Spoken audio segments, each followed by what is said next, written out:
আসসালামু আলাইকুম, মামুন টাইমসে স্বাগতম। লিবারেল ডেমোক্রেটিক পার্টির সভাপতি কর্নেল অলি আহমেদ প্রধান উপদেষ্টার সাথে বৈঠক করতে গিয়েও ফিরে এলেন। এ ব্যাপারে আমাদের সময় একটা প্রতিবেদন করছে, সেটা হলো প্রধান উপদেষ্টার সঙ্গে বৈঠকে গিয়েও ফিরে এলেন কর্নেল অলি। ভিতরে কি লিখছে? প্রধান উপদেষ্টার সঙ্গে বৈঠকের জন্য লিবারেল ডেমোক্রেটিক পার্টি এলডিপি সভাপতি কর্নেল অবসরপ্রাপ্ত অলি আহমেদ এসে আবার ভেতরে প্রবেশ করতে না পেরে ফেরত গিয়েছেন। জানা যায়, এতে অংশগ্রহণ করা আমন্ত্রিতদের তালিকায় নাম না থাকায় ফিরে যান লিবারেল ডেমোক্রেটিক পার্টির সভাপতি অবসরপ্রাপ্ত কর্নেল অলি আহমদ। বুধবার 4 ডিসেম্বর বিকেলে ফরেন সার্ভিস একাডেমিতে আওয়ামী লীগ ও তাদের সমমনা দলগুলো ছাড়া বাকিদের সঙ্গে বৈঠক করবেন প্রধান উপদেষ্টা, এই তথ্য আগেই জানানো হয়েছিল।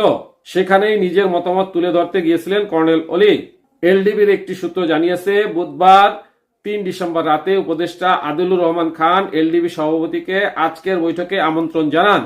তাই দুপুরের পর ফরেন সার্ভিস একাডেমিতে গিয়েছিলেন তিনি। ঢোকার মুখে রাজনীতিবিদদের যে তালিকা দেওয়া ছিল তাতে নাম না থাকায় শেষ পর্যন্ত তিনি ঢুকতে পারেননি।